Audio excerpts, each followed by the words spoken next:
Praise the Lord. ஆண்டவர் உங்கள் அனைவரோடும் இருப்பாராக, நம்மோடும் இருப்பாராக. இன்னைக்கான வார்த்தை, துயரப்படுகிறவர்கள் பாக்கியவான்கள், அவர்கள் ஆறுதல் அடைவார்கள். மத்தேயு 5:4. துயரப்படுகிறவர்கள் பாக்கியவான்கள், அவர்கள் ஆறுதல் அடைவார்கள். எவ்வளவு பெரிய வார்த்தையை ஆண்டவர் நமக்கு சொல்லியிருக்கிறார் பாருங்க. துயரப்படுகிறவர்கள் பாக்கியவான்கள். பாருங்க, கவலைகளை சுமந்து நடக்காத மனிதர்கள் இன்னைக்கு யாராவது இருக்கோமா? சொல்லுங்க. கவலைகளை சுமந்து நடக்காத மனிதர்கள் இன்னைக்கு யாராவது இருக்கோமா? இல்லை. எல்லாரும் தலையில பாரத்தை தூக்கிட்டு தான் போறோம், இல்லையா? அப்போ உலகத்தில் உள்ள எல்லா கண்டுபிடிப்பும் எதுக்காக? எல்லா கண்டுபிடிப்பும் எதுக்காக இருக்கு சொல்லுங்க? மனித குலத்தின் துன்ப துயரங்களை நீக்குவதற்காக தான். மனித குலத்தோட துன்ப துயரங்கள் பாருங்க. அன்னைக்கு ஆட்டாங்கல் அரைச்சிட்டு இருந்தாங்க, இன்னைக்கு என்ன வந்துச்சு? கிரைண்டர் வந்துருச்சு. ஆட்டாங்கல்ல அரைச்சி கஷ்டப்பட்ட பெண்களுக்கெல்லாம் இன்னைக்கு கிரைண்டர் வந்துருச்சு. துணிகள்ல எடுத்து தொம்முன்னு கும்மி அடிச்சு துவைச்ச நாட்கள் மாதிரி இன்னைக்கு வாஷிங் மிஷின் வந்துருச்சு. புரியுதா? கஷ்டப்பட்டு ஃபேமிலியா போய் தியேட்டர் போய் படம் பார்த்தவங்களாம் இன்னைக்கு வீட்டுல டிவி வந்தாச்சு, இல்லையா? மினி தியேட்டர் வந்தாச்சு. இந்த மாதிரி இன்னைக்கு பாருங்க, செல்லு ஃபோன் வந்ததுன்னா அன்னைக்கெல்லாம் போஸ்ட் ஆஃபீஸ் ஓடணும் டெலிகிராம் கொடுக்குறதுக்கு, இல்லையா? வீட்டில் அப்புறம் ஒரு ட்ரிங் ஃபோன் வந்துச்சு, சுற்றி அடிக்கணும். இப்போ பாருங்க, ஃபோன் வந்தால் அந்த இடத்துக்கு ஓடி போய் எடுக்கணும் இருக்கிற இடத்துல. இப்போ பாருங்க, கையிலேயே தூக்கிட்டு அலையலாம், இல்லையா? ஈஸி பண்ணிட்டு இருக்கோம் வாழ்க்கையை. இப்போ பாருங்க, இப்போ செல்ல கையில் தூக்க வேண்டாம். இது ஒன்றை தூக்கினா போதும். நல்ல வேலை ஞாபகம், இது ஒன்றை தூக்கினா போதும். இது இருந்தா அது செல்லு பாட்டு கிடக்குது, இது பாட்டு பேசிட்டு போனோம், வேலையும் பண்ண மாதிரி ஆச்சு, பேசுற மாதிரி ஆயிடுச்சு. இந்த அளவுக்கு இன்னைக்கு நம்மளுடைய துன்பங்களை நீக்குவதற்காக தான் கண்டுபிடிப்புகள் எல்லாம். சரி, அப்படியாவது துன்பங்கள் நீக்குவதற்காக எவ்வளவுக்கு எவ்வளவு அதிகமாக உலகத்தில் கண்டுபிடிப்பு இருக்குதோ அவ்வளவு மட்டும் துன்பம் யாருடைய வாழ்க்கையில இல்லாம இருக்குதா? இவ்வளவு கண்டுபிடிச்சாச்சு, ஆனா யாருக்காவது கஷ்டம் இல்லாம இருக்கிறோமா? உங்களுக்கு கஷ்டம் இருக்கு, எல்லாத்துக்கும் கஷ்டம் இருக்குல்ல, துன்பம் இருக்குல்ல. துன்பம் போச்சா? போல. அப்ப இந்த துன்பம் என்ன? துன்பப்படுகிறவர்கள் பாக்கியவான்கள், துயரப்படுகிறவர்கள் பாக்கியவான்கள். இதுதான் ஆண்டவர் சொல்றாரு. சரி, துன்பப்படுகிறவர்களே, துயரப்படுகிறவர்களே, இன்னைக்கு உங்களுக்கான மெசேஜ். ஆண்டவருடைய வார்த்தைய உன்னிப்போட கேளுங்க, கவனத்தோட கேளுங்க, அன்போட அவரை நேசிங்க. இன்னைக்கான வார்த்தை உங்களுக்கு தான். ஒரு நிமிடம் கண்களை மூடி ஆண்டவர்ட்ட உங்களை எப்ப கொடுக்குறீங்களா? தகப்பனே, துன்பங்களையும் பாரங்களையும் சுமந்து இளைத்து போன மக்களை பார்த்து சொல்லுகிறீர்கள். நீர் அழைக்கிறீர் அவர்களை பார்த்து. வருத்தப்பட்டு பாரம் சுமக்கிறவர்களை எல்லாரும் என்னிடத்தில் வாருங்கள், நான் இளைப்பாறுதல் தருவேன் என்று. இளைப்பாறுதல் தருகிறவரை நோக்கி நாங்கள் ஜெபிக்கிறோம். அப்பா, இறங்குவீராக, இறங்குவீராக, ஒவ்வொரு உள்ளங்களையும் ஆற்றி தேற்றுவீராக. இயேசுவின் மூலம் ஜெபங்கேளும் நல்ல பிதாவே, ஆமென். எனக்கு அருமையானவர்களே, இன்னைக்கு அருமையான வார்த்தை.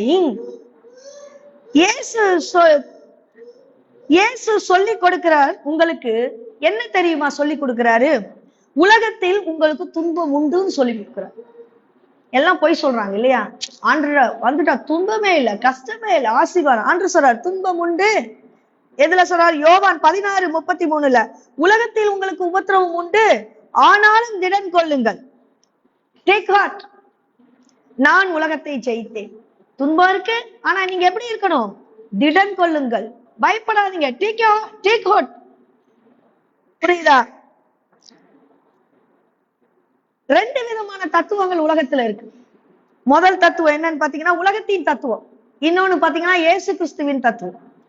இந்த உலகத்தோட தத்துவம்னா என்னன்னா, பணம் இருந்தால், அழகு இருந்தால், வசதி இருந்தா, பங்களா இருந்தா, கார் இருந்தா, ஒரு பிளைட் இருந்தா, இல்லையா? இதெல்லாம் ஆசீர்வாதம். ஆசீர்வாதம். அப்பா, அவன் பிளஸட் பர்சன் பா. நல்ல கணவன் இருந்தா பிளஸட், நல்ல மனைவி இருந்தா, ஞானமான குழந்தை இருந்தா, இதெல்லாம் பிளஸிங். அவன் ஆசீர்வதிக்கப்பட்டவன். இதான் உலகத்தின் தத்துவம். நோய் இருந்தா, இல்லையா? அழகே இல்லைன்னா, வீடு இல்லைன்னா, பைக் இல்லைன்னா, கார் இல்லைன்னா, பங்களா இல்லைன்னா, எதுவும் இல்லைன்னா, சந்தோஷம் இல்லை, வேலை இல்லை, ஒரு ப்ராப்பர் வேலை இல்லை, நாடோடி அப்படின்னா நீ சபிக்கப்பட்டவன். இதுதான் உலகத்தின் தத்துவம். இயேசு என்ன சொல்லி கொடுத்தார் தெரியுமா? மத்தேயு 5:4, துயரப்படுகிறவனே நீ பாக்கியவான். அவர்கள் ஆறுதல் அடைவார்கள். ஆசீர்வதிக்கப்பட்டவனை பார்த்து சொல்லல இந்த வார்த்தைய. யாரை பார்த்து சொல்றாரு?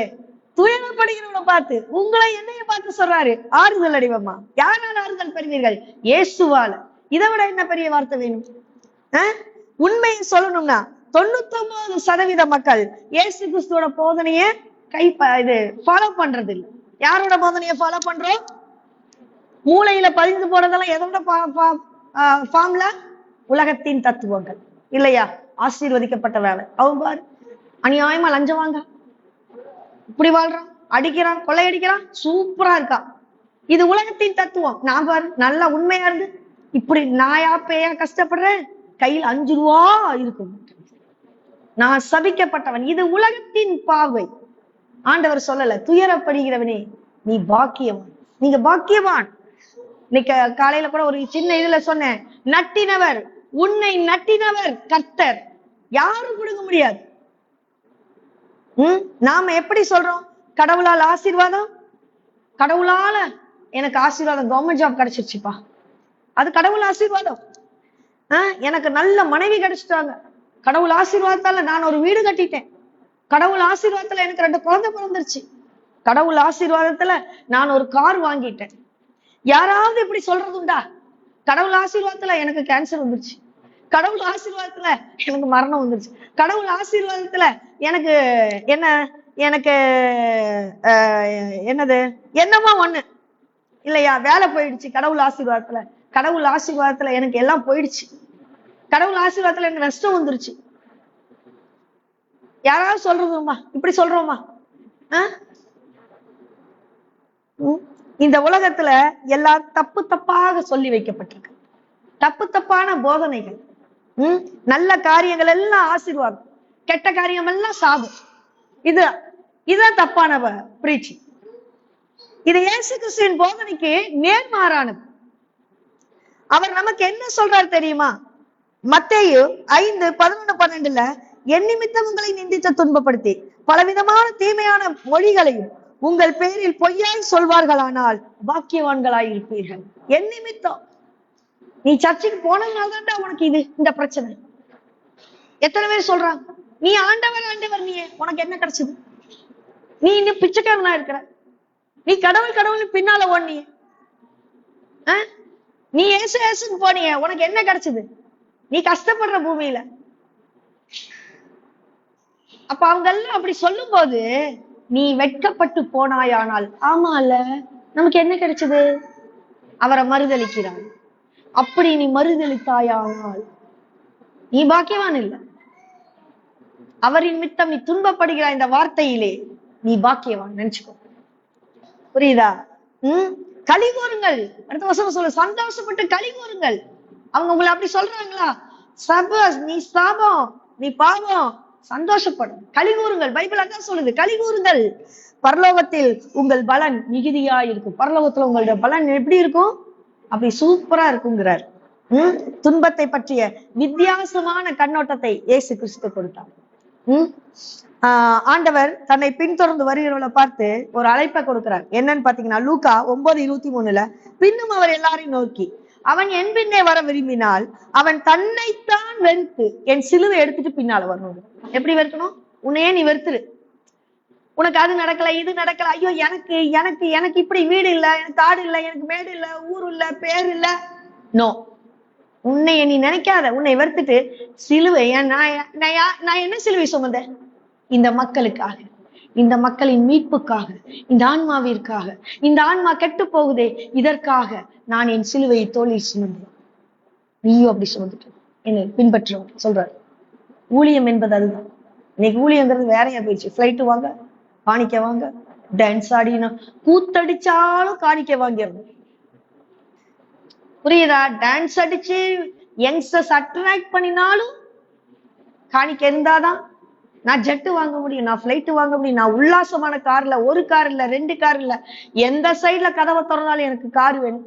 எனக்கு தெரிஞ்ச ஒரு போதகர், ஒரு பிரீஸ்ட், ஃபர்ஸ்ட் ஒரு பாஸ்டர் ஃபர்ஸ்ட் வந்து நடந்து வந்தாரு, அப்புறம் சைக்கிள்ல வந்தாரு. அந்த படத்துல வரும் ஏதாவது ஒரு ஜோக்கா வந்தார், சைக்கிள்ல வந்தார். அப்புறம் பார்த்தா ஒரு டிவிஎஸ் 50 வாங்கினாரு. அப்புறம் அந்த டிவிஎஸ் 50ல கொஞ்சம் கிக் ஸ்டார்ட் வந்துச்சு. நாங்கெல்லாம் அந்த காலத்துல இருந்து இதை பார்த்துட்டு இருக்கிறோம். கிக் ஸ்டார்ட் வந்துச்சு. அது என்ன சொல்லுவாங்க, டிவிஎஸ் 50ல ஒரு கிக் ஸ்டார்ட் வந்துச்சு, அது அது ஒரு வண்டி. அதை வாங்கினாங்க, ப்ளூ கலர்ல இருந்தது. அதை இதை நாங்க கண்கூடா பார்த்தது. அது முடிச்ச உடனே திடீர்னு ஒரு ஒரு பழைய கார் வாங்கிட்டு வந்தார், அம்பாசிடர் காரு. அதுக்கு பிறகு ஃபியட் வந்துச்சு. ஃபியட் மாறணும்னா அப்புறம் கால சூழ்நிலைகள் உருவாச்சு, சும்மா வந்துச்சு. அப்படி வந்து அடுத்தது பார்த்தா அப்படி அப்படி வந்து இப்போ அப்படி இப்படி ஆயிட்டார். புரியுதா? இது ஊழியம் அல்ல. ஆண்டவர் சொல்றாரு, என்னை பின்பற்றியா சிலுவை எடுத்துட்டு வந்துரு. தன்னைத்தான் வெறுத்து. 2 விதமான துன்பங்கள் உண்டு பூமியில. ஒண்ணு, மனிதர்கள் உருவாக்குகிற துன்பம், தனக்குத்தானே உருவாக்குகிற துன்பம் மனிதர்கள். 2வது, கடவுள் அனுமதிக்கிற துன்பம். இந்த முதலாவது துன்பம் எப்படி வருதுன்னா, நல்லா தண்ணி அடிக்கிறது. தண்ணி அடிச்சுட்டு குடும்பத்தை எல்லாம் கெடுத்து, மனைவி பிள்ளைகளோட வாழ்க்கையை கெடுத்து, எல்லாம் கெடுத்து, உலகத்துல ஒண்ணுமே தெரியாது, தான் மட்டும் வாழ்ந்துட்டு இருப்பாங்க. அப்புறம் பிரச்சனை, எல்லாம் தண்ணி அடிச்சு அடிச்சு உடம்பு கெட்டு போயிடும். கெட்டு போனதுக்கு பிறகு டாக்டர் சொல்வார், ஏய் உன் கல்லீரல் போச்சு, மண்ணீரல் போச்சு, உனக்கு எல்லாம் போச்சுடா.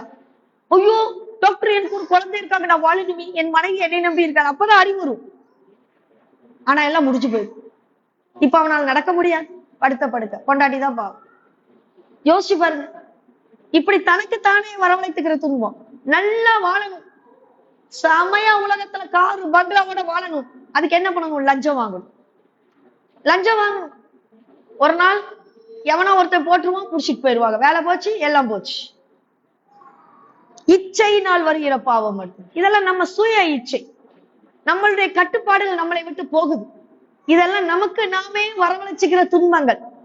புரியுதா? பிரசங்கி 7:29 சொல்லுது, இதோ தேவன் மனுஷனை செம்மையானவனாய் உண்டாக்கினார்.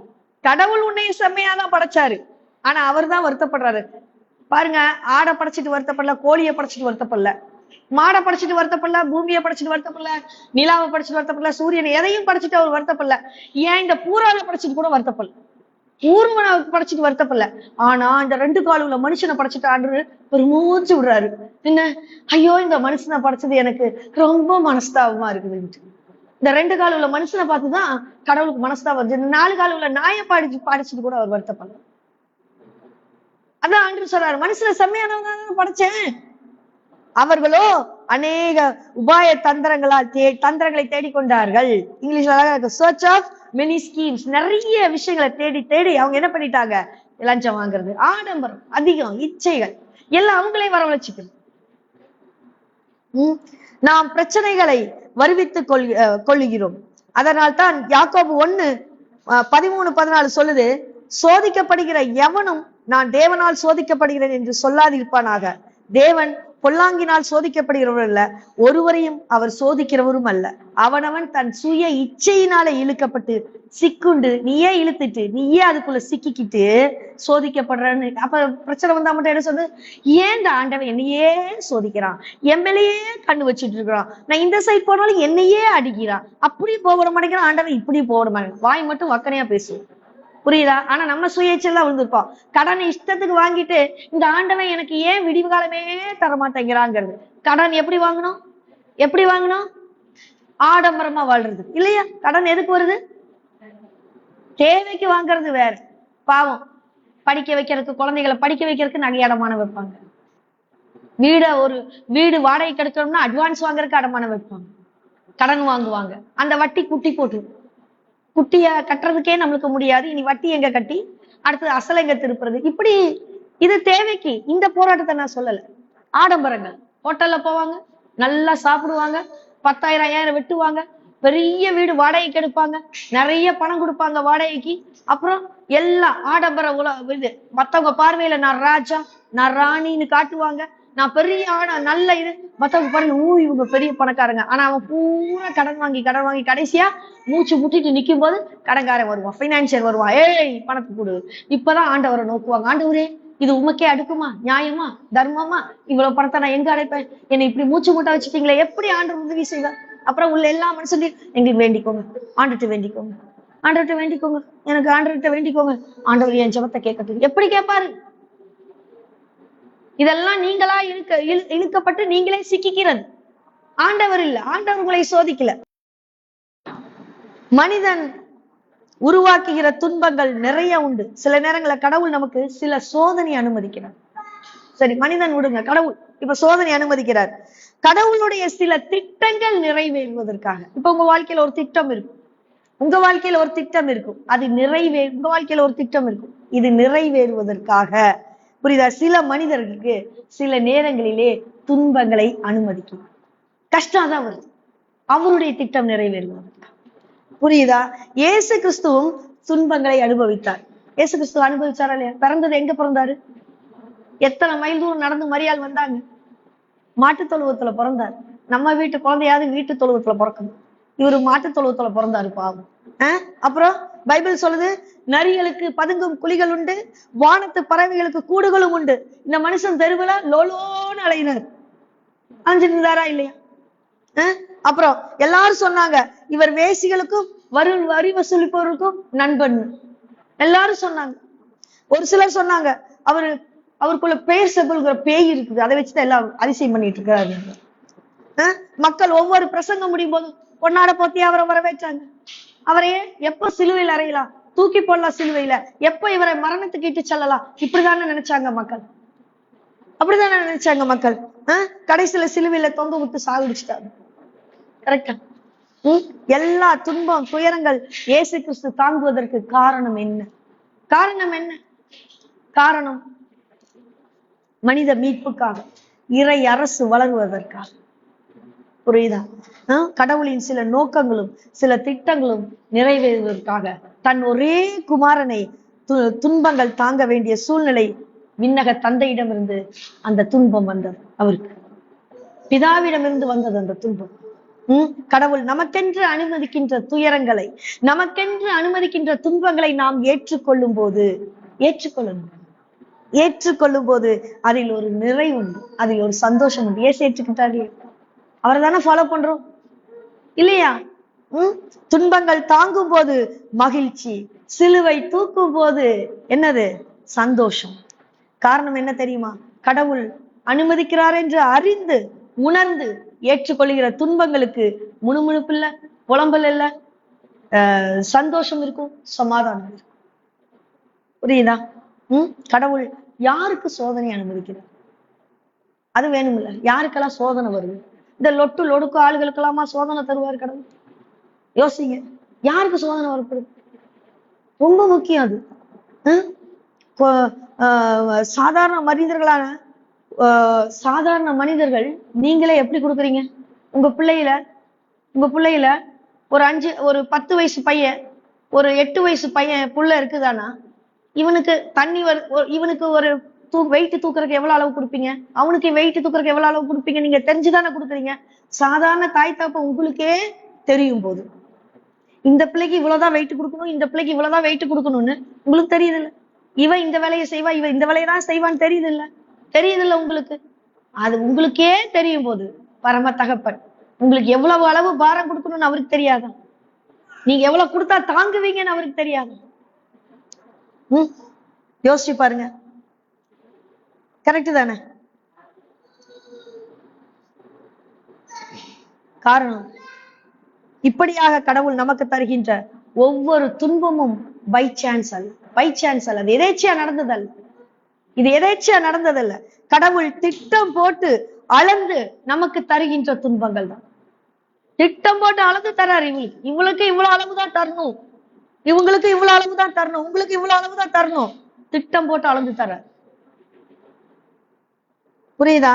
சிலரிடம் சிலர்லாம் புலம்புறத பாத்தீங்கன்னா, ஐயோ ஆண்டவன் என்னையே சோதிக்கிறான், எனக்கு ஏன் இவ்வளவு பிரச்சனையை தரான், எனக்கு வேலை இல்ல, எனக்கு வீடு இல்ல, எனக்கு ஏதாவது நன்மை நடக்குதா, என் பிள்ளைக்கு நல்ல கல்விக்கு பணம் கட்ட முடியல, என் பிள்ளைக்கு நல்ல மெடிக்கல் எக்ஸ்பென்சஸ் கொடுக்க முடியல, ஐயோ எனக்கு என்ன பண்றதுன்னு தெரியல, எனக்கு வேலைக்கு கூட ஒரு ஆளு கிடைக்க மாட்டேங்குது. புலம்புறத பாத்தீங்கன்னா, இந்த கோழி இருக்கு பாத்தீங்களா, கோழி விட்டுறதனவோ சின்ன முட்டை தான், முட்டை சின்னதா தானே இருக்கும், ஆனா அது பண்ற அலப்பறைய பாத்தீங்களா, ஊரே கூட்டிடும். ஒரு கோழி முட்டையை விட்டு பாத்திருக்கீங்களா, கேட்டிருக்கீங்களா? ஊரே கூட்டிடும் தெரியுமா?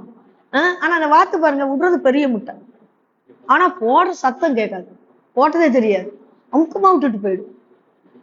புரியுதா? இப்படிதான் இதுதான் நமக்கு. புரியுதா? சிம்பிளா சொல்லுவாங்க, நிறைகுடம் தழும்பாது. துன்பம் வரும்போது ஓவராய் புலம்புவது பக்குவமின்மையின் அடையாளங்கள். 1 கொரிந்தியர் 10:13 சொல்றது, மனுஷருக்கு நேரிடுகிற சோதனையே அல்லாமல் வேறே சோதனை உங்களுக்கு நேரிடவில்லை. தேவன் உண்மை உள்ளவராய் இருக்கிறார். உங்கள் திராணிக்கு தக்கதாக நீங்கள் சோதிக்கப்படுவதற்கு அவர் இடம் கொள்ளாமல் சோதனையை தாங்குவதற்காக சோதனையோடு கூட அதற்கு தப்பித்துக் கொள்ளும்படியான போக்கையும் உண்டாக்குகிறார். சோதனையை தாங்கறதுக்கு உங்களுக்கு பேன் தர, அதுல எப்படி தப்பிச்சுக்கணும்னு வழியும் அவர் காட்டுவார். வழியை காட்டும். இதுதான் அவர். துன்பங்கள் கடவுள் நமக்கு தரும்போது அதற்கான சில நோக்கங்கள் உண்டு. நல்லா யோசிச்சு பாருங்க, உங்க வாழ்க்கையில் நோக்கங்கள் இருக்கு. புரியுதா? முதல் நோக்கம், 3 நோக்கம் வச்சிருக்கிறேன். முதல் நோக்கம் முடிச்சிடுறேன் சிம்பிளா. முதல் நோக்கம் அறிவு தெளிவு கிடைக்கும். அறிவு தெளிவு தந்து விசுவாசத்தில் நம்மளை வளர செய்கிறார். அதான் முதல் நோக்கம். என்ன அறிவு தெளிவு பாருங்க. ஊதாரி மகன் கண்ட ஃப்ரெண்ட்ஸோட ஊரு சுத்தி தண்ணி அடிச்சு அறிவு தெளிவு இல்லாம பன்னி கூட்டத்தோட போய் கடைசிக்கு பன்னி மேய்ச்சி திங்கிறதுக்கு சாப்பாடு கிடைக்காம பன்னி திங்கிறத தின்னுட்டு கடைசிக்கு அவனுக்கு ஒரு அறிவு தெளிவு வருது பாருங்க. இத்தனை துன்பமும் அடைஞ்ச பிறகு, இத்தனை கஷ்டமும் பட்ட பிறகு, இத்தனை இத்தனை இத்தனை இத்தனை பாரம் பட்ட பிறகு அவனுக்கு ஒரு அறிவு தெளிவு வருது. அவன் சொல்றான் லூக்கா 15:17, அவனுக்கு புத்தி தெளிந்த போது. எப்படி? புத்தி தெளிந்த போது. அப்பதான் அவனுக்கு புத்தி தெளியுது. புத்தி தெளிந்த போது அவன், என் தகப்பனுடைய கூலிக்காரர் எத்தனையோ பேருக்கு பூர்த்தியான சாப்பாடு இருக்குது, நானும் பசியினால சார். இப்பதான் அவனுக்கு தெரியுது, என் அப்பா கிட்ட எல்லாருக்கும் பூர்த்தியான சாப்பாடு இருக்குது, நான் மட்டும் பசியில இருக்கிறேன். இப்பதான் அவனுக்கு அறிவு தெளிவு வருது. புரியுதா? நம்ம வாழ்க்கையில இப்படிதான், நம்ம அறிவு தெளிவு இல்லாம போயிட்டு இருக்கிறோம். புத்தி தெளிவு இல்ல. நமக்கு ஏன் இந்த கஷ்டம் வருது? நமக்கு ஏன் இவ்வளவு துன்பம் வருது? நம்மளோட வாழ்க்கையில ஏன் துயரம்? நம்மளோட வாழ்க்கையில ஏன் இழப்பு? நம்ம வாழ்க்கையில ஏன் ஒண்ணுமே இல்லைன்னு இருக்கிறோம்? நம்மளோட வாழ்க்கையில ஏன் ஏன் ஏன் அறிவு தெளிவு. இந்த கஷ்டங்கள், இந்த துயரங்கள், இந்த துன்பங்கள் நம்மை அறிவு தெளிவு கொண்டு வருது. நமக்கு புத்தி தெளிய வைக்கிறது. ஓடுறான். எப்படி அடுத்த புத்தி தெளிஞ்சு அவன் என்ன சொல்றான்?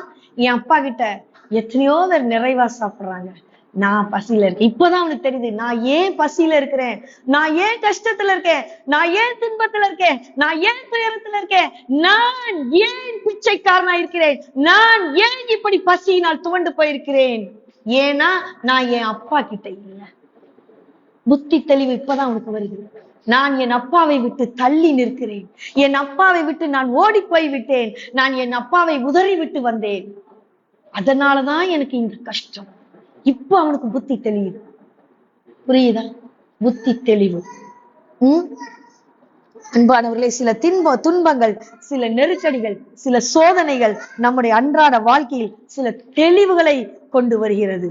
நம்முடைய அகந்தையிலிருந்து, நம்மளுடைய கர்வம், நம்மளுடைய ஆணவம், நம்மளுடைய செருக்கு, நம்மளுடைய விட்டு கொடுக்கா தன்மை, இவர்களிட்டு நாம் செதுக்கப்பட வேண்டும் என்றால் சில துன்பங்கள் நம் வாழ்க்கையில் வருவது நோக்கங்கள், கடவுளின் நோக்கம். புரியுதா?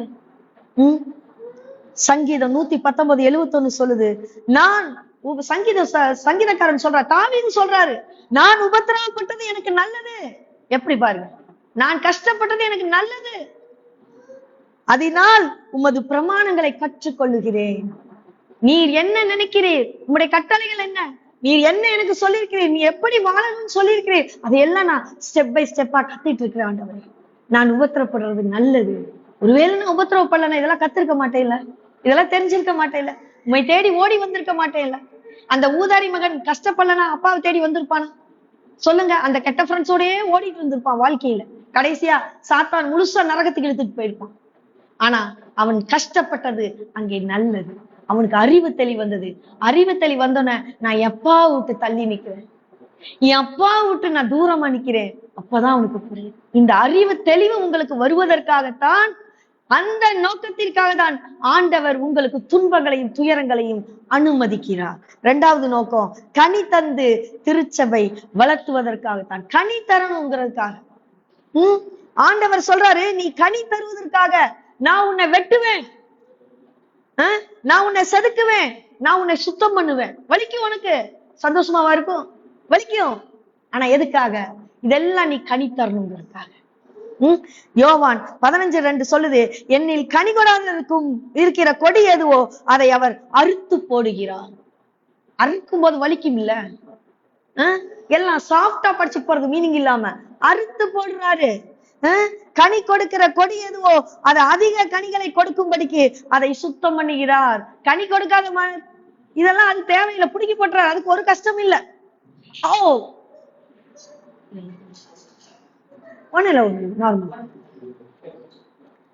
ஆனால் கனி கொடுக்கிற மரத்தை அவர் விடுறதே இல்லை. கனி கொடுக்கிற மரத்தை என்ன அவர் விடுறதே இல்லை. என்ன சொல்றாரு? கனிகளை கொடுக்கும்படிக்கு அதை சுத்தம் பண்றாரு. நீ கனி கொடுத்தே ஆகணும், உன்னை விட மாட்டேன், விட்டுவன. நீ கனி கொடுத்தே ஆகணும். கனிய கொடு, கனிய கொடுங்க. ஆண்டவர் கேட்கிறாரு, அது வரைக்கும் உன்னை சுத்தம் பண்ணுவேன், சுத்தம் பண்ணிக்கிட்டே இருப்பேன். எப்படி சுத்தம் பண்ணுவார்? பாத்திரம் எப்படி சுத்தம் பண்ணப்படுது? நல்ல விளக்குன்னு. அது சுத்தமாகலன்னா என்ன? இன்னும் விளக்குறோம் இல்ல, இன்னும் சுத்தமாகல, இன்னும் நார ஸ்ட்ராங் பண்றோம். எடு ஸ்டீல், அது என்ன சொல்லுவோம்? ஸ்டீல் பிரஷ் எடு நல்லா தேய்க்கிறோம் இல்ல, இல்லையா? அப்படிதான் சுத்தம் பண்றாரு ஆண்டவர் உங்களை. எதுக்கு? நீ கனி தருவேன் தெரிஞ்சுதான் கனி தராத ஆண்டவர் விட்டுட்டார், ஒண்ணுமே சொல்ல. ஆனால் நீ கனி தருவாய் என்று தெரிந்துதான் உன்னை மாத்திரம் சுத்தம் பண்ணி கொண்டிருக்கிறார். சுத்தம் பண்ணும்போது வலிக்கதான் செய்யும், ஆனா நீ சுத்தமாவாய். உன்னிடம் கனி கொடுக்கிற வரைக்கும் விட மாட்டார். தர வைப்பாரு கனிய. யோவான் 12:24 சொல்லுது, மெய்யாகவே நான் உங்களுக்கு சொல்லுகிறேன், கோதுமை மணியானது நிலத்தில் விழுந்து சாகாவிட்டால் தனித்திருக்கும், செத்ததையானால் மிகுந்த பலனை கொடுக்கும். நீ முதல் நிலத்துல விழணும், சாகணும், இல்லையா? தனித்திருக்கணும்.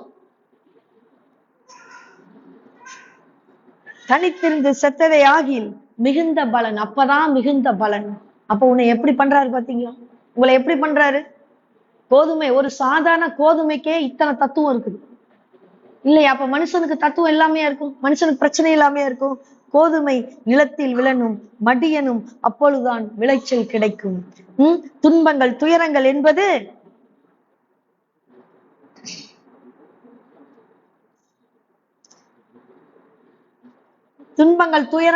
அது நம்மளுக்கு விருப்பமா இல்ல. ஆனா அதை நாம் அனுபவித்தால் தான் விளைச்சல்கள் அதிகமா, நாம பக்குவப்படுவோம். புரியுதா? யோபு தனிப்பட்ட மனிதன் தான். யோபு சொல்றாரு, என்ன சொல்றாரு? யோபு 23:10 சொல்றாரு, ஆனாலும் நான் போகும் வழியை அவர் அறிவார். ரொம்ப கஷ்டப்படுறான். 10 குழந்தைங்க செத்துட்டாங்க ஒரே நேரத்துல. 10 குழந்தைங்க, சொத்து போச்சு, எல்லாம் போச்சு, ஒரே நாள் எல்லாம் அழிஞ்சு போச்சு. யோபுக்கு எப்படி இருக்கும்? இழப்பு எப்படி இருக்கும்? புத்திர சோகம் எப்படி இருக்கும்? யோசிச்சு பாருங்க. யோபு எவ்வளவு கஷ்டப்பட்டிருப்பாரு. ஐயோ ஆண்டவரே என்ன செய்வேன் சொல்றாரு. ஆனாலும் என் வழியை நீங்க அறிவீங்க சொல்றாரு. அவர் என்னை சோதித்த பின் நான் பொன்னாக விளங்குவேன். இத்தனை சோதனை எனக்கு வந்திருக்கு, என் புத்திரர்களை இழந்திருக்கிறேன், 10 புத்திரர்களை அட் அ டைம் இழந்திருக்கிறேன். ஆனாலும் அவர் என்னை சோதித்த பின் நான் பொன்னாக விளங்குவேன். அப்படி சொன்னதுனாலதான் இரட்டத்தனையான ஆசீர்வாதம் பிள்ளைகளை கொடுக்கிறார். மீண்டும் பொன்னாக விளங்குறது தான் இந்த சோதனை. எல்லாம் சொல்ற மாதிரி சாபம் அல்ல. வாய் இருந்தா சொல்லுவாங்க எல்லாரும், உங்களை பத்தி தெரியாம சொல்லுவாங்க, ஐயோ அந்த வீட்டுல சாபம் இருக்கு போல இருக்கு, இப்படியாக நடக்குதுன்னு. பொன்னாக விளங்குவீர்கள் ஆண்டவர் சொல்றாரு. பேதுரு மிக தெளிவாக சொன்னார். 1 பேதுரு 1:7 சொல்றாரு, அழிந்து போகிற பொன் அக்கினியினாலே சோதிக்கப்படும், அதை பார்க்கிலும் அதிக விலையேறப்பட்டிருக்கிற உங்கள் விசுவாசம் சோதிக்கப்பட்டு இயேசு கிறிஸ்து வெளிப்படும் போது உங்களுக்கு புகழ்ச்சியும் மகிமையும் உண்டாயிருக்கும். எப்படி பாருங்க, பொன் அழிந்து போகிற தங்கம், அதை விட அந்த தங்கத்துக்கு எப்பங்க மதிப்பு? மனுஷன் உயிரோடு இருந்தாதான மதிப்பு. நீங்க தங்கம் வேர் பண்ணலன்னா தங்கத்துக்கு எது மதிப்பு? மனுஷன் எல்லாம் தங்கம் விளையாடுறது வாங்கி போடுறதுனால மதிப்பு இல்லைன்னா அதுவும் இந்த வேற என்ன மெட்டல் மதிப்பு இல்லாது கவரிங், அதுக்கு மதிப்பு இருக்கா? அதே தாங்க அது ஆயிருக்கும் இல்லையா? அப்ப அதை விட மனுஷன் நீங்க விலையேற பெற்றவங்க. அப்ப உங்க விசுவாசம் சோதிக்கப்படாதா? யோசிக்க பாருங்க. மூணாவது நோக்கம், துன்பம் நம்மளை கடவுளிடம் கொண்டு சேரும். ஒரு துன்பம் வந்தாதான் நம்ம கடவுள்கிட்ட ஓடும். கரெக்டா? அது வரைக்கும் கடவுளை நோக்க மாட்டோம். துன்பம் வந்தா ஐயோ கடவுளே, சர்ச்சை எங்க இருக்கு, சர்ச்சை எங்க இருக்கு, ஓடுவோமா? அப்பதான் ஆல்ட்ரே நம்ம கண்ணுக்கு தெரியும்.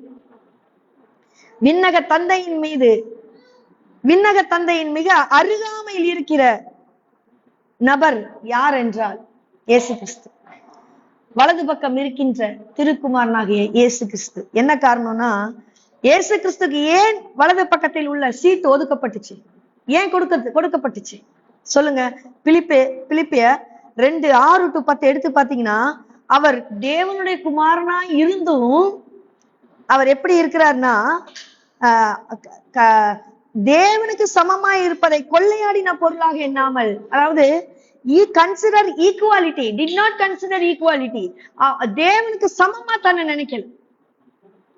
புரியுதா? அவர் தாழ்மையானவராய் இருந்தார். நிறைய பேர்ல வேலைக்கு இருக்கும் போதே அப்படியே ஓனர் கொஞ்சம் பேசிட்டா ஓனருக்கு ஈக்குவல் ஆயிடுவாங்க. இன்னும் கொஞ்ச நாள் பார்த்தா ஓனரோட தலையில காலை வச்சுட்டு இருப்பாங்க. நான் இல்லாம நீ இல்லடா, நான் போன நீ காலி. இப்படி இருக்கிறாங்க இல்லையா? நிறைய பேர் அப்படிதான் இருக்கிறாங்க ஓனர் கிட்ட. ஆனா ஏசு அப்படி இல்லை. எப்படி இருக்கிறா இருப்பாங்க? தன்னைத்தானே வெறுமையாக்கி, ஆனால் அடிமையின் ரூபம் எடுத்து மனுஷ சாயல். எவ்வளவு தாழ்மை பாருங்க. இந்த தாழ்மையை தான் ஆண்டு உங்ககிட்ட எதிர்பார்க்கிறேன். நீங்க வேலை செய்யற இடங்கள்லயும் சரி, உங்க வீட்டுலயும் சரி. வீட்டுல எத்தனை பேர் இருக்கீங்க தாழ்மையா? வீட்டுல தாழ்மையா இருக்கீங்களா? சகிப்புத்தன்மையோட இருக்கீங்களா? சந்தோஷமா இருக்கீங்களா? ஆனா அடுத்தவங்களுக்கு பிரேயர் பண்ணாதீங்க. இதெல்லாம் இல்லைன்னா முதல்ல உங்களுக்காகவே பிரேயர் பண்ணு. நிறைய கிறிஸ்டியன் பிரேயர் பண்றது பார்த்தா, கடவுளே நோட்டில் மழை வரட்டும், மழை வரட்டும், இவருக்கு கேன்சர் சரியாகட்டும், சரியாகட்டும், இவங்களுக்கு சோறு அல்லூயாங்கிறது. இவங்க மாத்திக்க மாட்டாங்க. இவங்க சகிப்பு தன்மையில இருக்க மாட்டாங்க, சந்தோஷமா இருக்க மாட்டாங்க, பொறாமையில இருப்பாங்க, மூஞ்ச தூக்கிட்டு இருப்பாங்க, பொறுமை இருக்காது, நிதானம் இருக்காது. இவங்க அடுத்தவங்களுக்கு பண்ணுவாங்க. என்ன ஒரு ஜோக்கு பாத்தீங்களா? கிறிஸ்டியானிசம் எப்படி போயிட்டு இருக்குது, கேவலமா இருக்குது. அவர் மனுஷ ரூபமாய் காணப்பட்டு மரண பரியந்தம் கீழ்ப்படிந்தவராகி தம்மை தான் தாழ்த்தினார். அவர் பாருங்க எப்படி இருக்கிறார் பாருங்க. ஏன் வலது பக்கம் இருந்தது? அவரு தன் மரண பரியந்தம் தன்னை தான் தாழ்த்துறார், கீழ்ப்படிந்து இருக்கிறார். தேவன் எல்லாவற்றுக்கும், அதனாலதான் தேவன் என்ன பண்றாரா, எல்லாவற்றுக்கும் மேலாக அவரை உயர்த்துறார். உயர்த்தி பாருங்க, இயேசுவின் நாமத்தில் பாருங்க, இந்த வசனம் ரொம்ப அருமையா இருக்கு. இயேசுவோட நாமத்துல வானோர் பூதலத்தோர் பூமியின் கீழானோருடைய முழங்கால் யாவும் முடங்கு பிடிக்கும். எல்லாரோட முழங்காலும் அவருக்கு முடங்கணும். எப்படி? எவ்வளவு பெருசு இல்ல? தேவனுக்கு தான் எல்லாருடைய முழங்காலும் முடங்கிச்சு. இப்ப இயேசுக்கு முடங்கறதுக்கு தேவன் அனுமதிக்கிறார். அப்புறம் பாருங்க, அடுத்ததா சொல்றாங்க, பிதாவாகிய தேவனுக்கு மகிமையாக. தேவனுக்கு மகிமை என்ன தெரியுமா? இயேசுவுக்கு நீ வணங்குறது சொல்றாரு பாருங்க. இயேசு கிறிஸ்து கர்த்தர் என்று நாவுகள் யாவும் அறிக்கை பண்ணும்படிக்கு எல்லா நாமத்துக்கும் மேலான நாமத்தை அவர் கொடுத்தார். அப்ப தேவனுக்கு மகிமை எது தெரியுமா? தேவன் தனக்கு என்னவோ மகிமையா நினைக்கிறார் தெரியுமா? இவரை நீ அறிக்கை செய், இயேசுவை அறிக்கை செய், அவருடைய நாமத்தை எல்லா நாமத்துக்கும் மேலாக வைத்தார். ஏன் வச்சாரு? கீழ்ப்படிதல் இருந்தது, தாழ்மை இருந்தது, ஈக்குவலைசேஷன். பிதாவுக்கு நேராக தன்னை அவர் உயர்த்தவில்லை. இதுதான் புரியுதா? யார் அதிகமாய் துன்பப்படுகிறார்களோ அவர்களை ஆண்டவர் அதிகமாய் உயர்த்தி தன் பக்கத்திலே, அருகாமையிலே, வலது பக்கத்திலே அமர வைத்திருக்கிறார். அப்ப நம்மளாம் வலது பக்கத்துல அமரணும் இல்லையா? மார்க் 10:35-45 படித்தீங்கன்னா, செபதேவின் குமாரனாகிய யாக்கோபு யோவானும் வருவாங்க. ஒருத்தர் வலது பக்கமும் ஒருத்தர் இடது பக்கமும் வச்சுக்கோங்கம்மா. அப்ப ஆண்டவர் சொல்லுவாரு, நான் குடிக்கிற இந்த பாத்திரத்தில் நீங்கள் குடிக்கும், நான் ஸ்நானம் பண்ற இடத்துல நீங்க முடியுமா? அதுதான் என்ன கேட்கிறாரு? நான் துன்பப்படுற மாதிரி, நான் இந்த துன்பத்தின் பானத்தை கொடுக்கிற மாதிரி, துயரத்தின் பானத்தை கொடுக்கிற மாதிரி நீ பண்ணுவியா? கொஸ்டின் கேட்கிறாரு. பண்ணுவியா? அப்பதான் என் வலதுபுறமும் இடதுபுறமும் அமர முடியும். அப்ப துயரப்படுகிறவர்களே, துன்பப்படுகிறவர்களே, நீங்கள் எவ்வளவுக்கு அதிகமாய் துன்பப்படுகிறீர்களோ, எவ்வளவுக்கு அதிகமாய் துயரப்படுகிறீர்களோ, எவ்வளவுக்கு அதிகமாய் கஷ்டப்படுகிறீர்களோ, அவ்வளவுக்கு அதிகமாய் நீங்கள் ஆண்டவரை தேடும் பொழுது நீங்கள் அவரின் வலதுபுறத்திலும் இடதுபுறத்திலும் அமரும் பாக்கியத்தை பெறுகிறீர்கள். புரியுதா?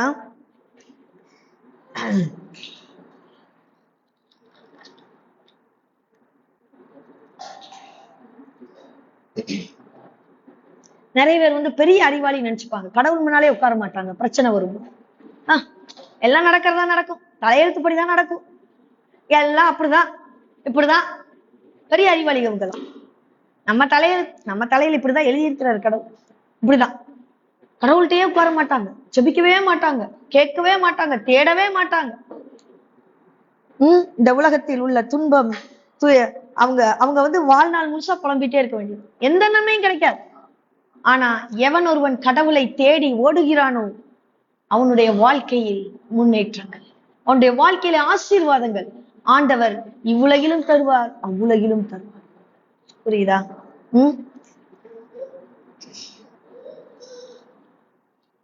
ஆண்டவர் பாருங்க, துன்பப்படும் போது, அடுத்தது நம்ம துன்பப்படும் போது இயேசு நம்மளுக்கு முன்னோடியா ஒரு விஷயத்த காட்டிட்டாரு. இயேசுவை இப்ப சிலுவையில் அறைய போறாங்க இல்லையா? அவர் படுற பாடுகள் அவருக்கு தெரியுது. நம்ம இத்தனை பாடுபட போறோம், நம்ம இத்தனை கஷ்டப்பட போறோம்னு தெரியுது.